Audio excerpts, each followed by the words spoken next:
Bienvenidos al Faro de Occidente con un nuevo informe especial. A veces, para entender lo que pasa hoy, hay que viajar en el tiempo. Y eso es justo lo que vamos a hacer. Basándonos en un análisis de Alfredo Bruno, vamos a desenterrar una historia de hace más de 80 años, que plantea una pregunta que hoy se siente más actual que nunca. Esta es la pregunta del millón, ¿no? O sea, ¿hasta dónde llega la tolerancia? ¿Se debe permitir que alguien use las herramientas de la democracia para intentar destruirla? Bueno, la historia de Uruguay en 1941 nos da una respuesta, y es una respuesta contundente. Y bueno, antes de meternos de lleno en este fascinante episodio, una pequeña pausa para pedirles un favor. Si les gusta lo que hacemos, apóyenos con un me gusta, suscríbanse al canal y compartan esto. De verdad, nos ayuda un montón a seguir creando este contenido. Muy bien, ¿cuál es nuestro recorrido de hoy? Vamos a empezar con el dilema de fondo. Luego, les presento al protagonista, un diputado nazi, así como lo oyen, en el Parlamento uruguayo.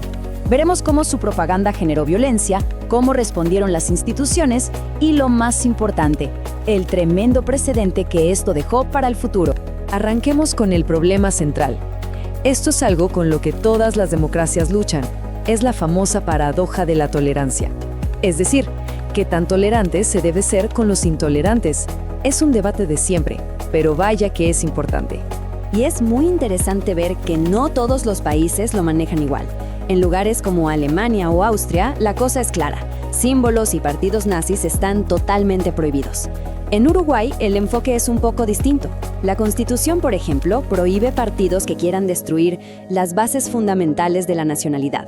Y además, hay leyes contra el odio y la discriminación.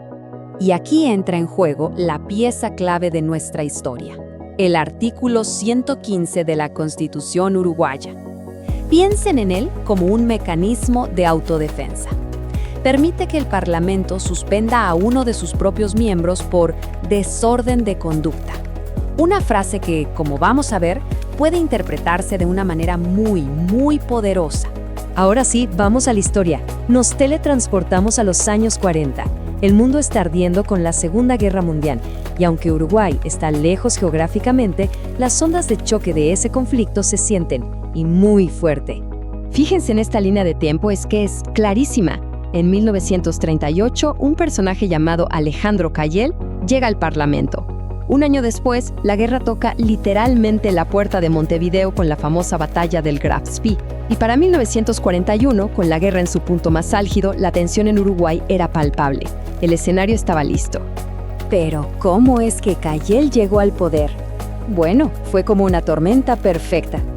Los partidos más grandes y tradicionales no participaron en las elecciones de 1938, que habían sido convocadas por la dictadura de Terra. Poquísima gente fue a votar, y eso hizo que fuera mucho más barato conseguir una banca. Y así fue como Cayel, que era el noveno en su lista, se coló. Y lo primerito que hizo al asumir fue renunciar a su partido. Toda una declaración de intenciones. Una vez adentro, Cayel no perdió ni un segundo. Usó su banca no para representar a la gente, sino para dinamitar desde adentro el mismo sistema que le había dado voz. Su principal arma fue un periódico que, irónicamente, se llamaba Libertad. Pero, ojo, no era cualquier publicación. Las propias investigaciones del Parlamento de la época demostraron que estaba financiado directamente por la Alemania nazi. Y su contenido era un calco de la propaganda de Goebbels. Un antisemitismo rabioso, ataques a Estados Unidos y a Gran Bretaña, y la difusión de mentiras groseras, como esa de que había 150,000 inmigrantes judíos ilegales.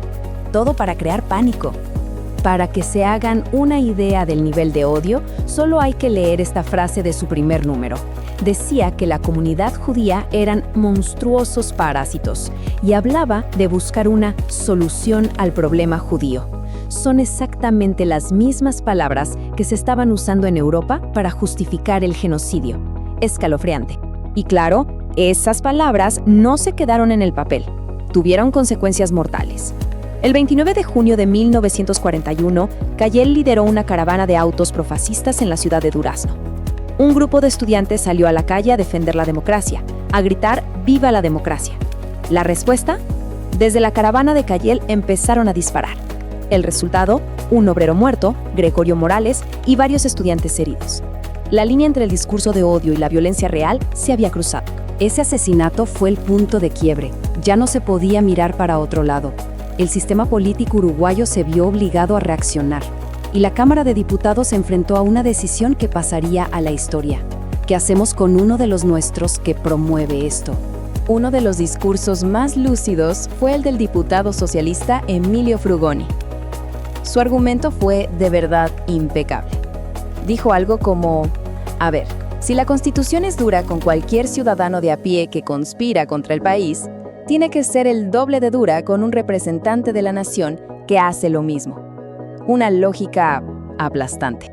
Otro diputado, Chuy Terra, del Partido Colorado, también fue directo al grano, sin rodeos. Dijo: esto que estamos viendo es, ni más ni menos, la misma propaganda que usa el nazismo. El maestro de todo esto es Adolf Hitler. Estaba diciendo claramente que Keil estaba importando el método nazi a Uruguay. ¿Y qué creen que dijo Keil para defenderse? Pues fue una mezcla de cosas insólitas. Primero, se hizo el desentendido y dijo que ni había leído los artículos de su propio diario. Después, admitió que sí, que apoyaba al Eje. Y para rematar, recurrió al manual del conspirador. Dijo que todo era un complot anglo-yanqui judaico para silenciar. La Cámara de Diputados tomó una decisión. Y esa decisión no solo afectó a Keil, sino que dejó una de las lecciones más grandes y duraderas en la historia de la democracia uruguaya. Y aquí viene lo más impactante, lo que de verdad pone la piel de gallina. La votación para suspenderlo fue unánime. Todos los diputados que estaban presentes, sin importar el partido político, votaron a favor. En un ambiente político que siempre tiene sus divisiones, esa unidad fue un mensaje potentísimo. Y eso es lo que lo convierte en un precedente fundamental.